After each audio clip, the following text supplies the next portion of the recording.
Poltergeist was one of the most storied productions in Hollywood history. In fact, it's often called the most cursed film set of all time because of what happened to so many of its stars after the movie hit theaters.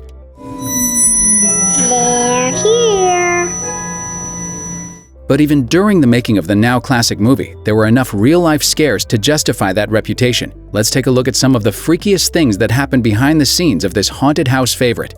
Perhaps the most enduringly buzzy aspect of the Poltergeist movie legend is that so many of its cast members, including 2 of the child stars, died unexpectedly after the film was released. The first instance happened when Dominique Dunne, who portrayed Dana in the original film, was strangled to death by her ex-boyfriend in the driveway of her home in 1982, at the age of just 22.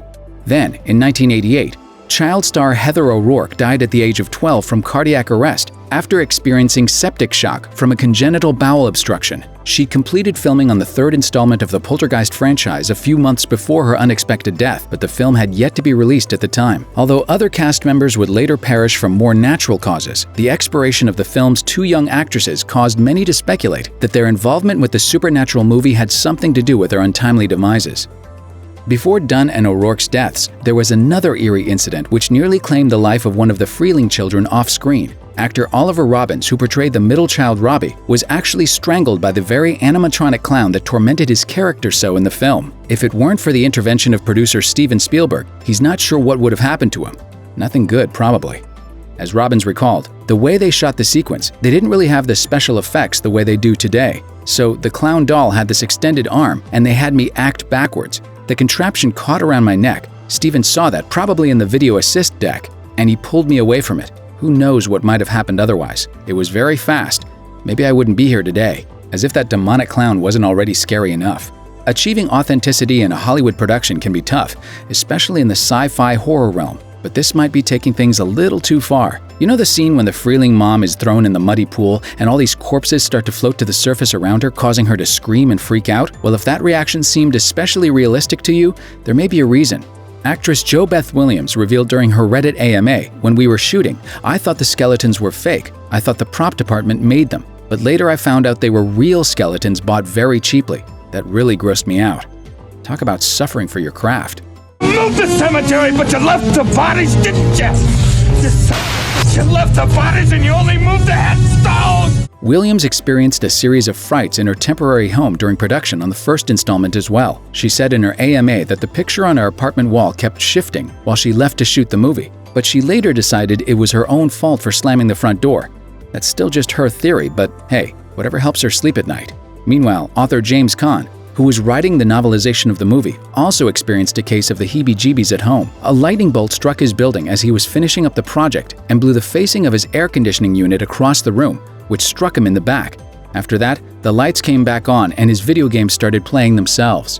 And director Gil Keenan had perhaps the biggest case of shivers surrounding Poltergeist while filming the 2015 remake. The house he rented for production was the site of some minor inexplicable phenomena, like lights flickering on and off for no reason, and other equipment only working in certain portions of the property. He explained on his own Reddit AMA, "The house that I rented during filming was straight up legit haunted by a female spirit dressed in black, and I became aware of her within the first few days of staying in the house.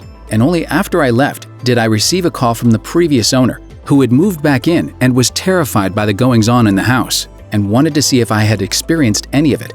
She definitely was there. It didn't follow me back to Los Angeles, but it followed me from set back to where I was sleeping during filming." If that story was just some elaborate marketing ploy, it worked, because there are plenty of people who fully believe there was something otherworldly going on with the Poltergeist movies. How do you know that? Because I am smart. Poltergeist 2 star Will Sampson, who was a real-life shaman and portrayed Taylor the Medicine Man in the sequel, performed an actual exorcism on the set of the film to rid the site of alien spirits. He died a little over a year after the film's release, from complications associated with a heart and lung transplant. And during filming of Poltergeist 3, actress Zelda Rubinstein was troubled by a photographic light blur that occurred during a photo session of the actress, leading her to believe that the pic was taken at the exact moment her mother passed away.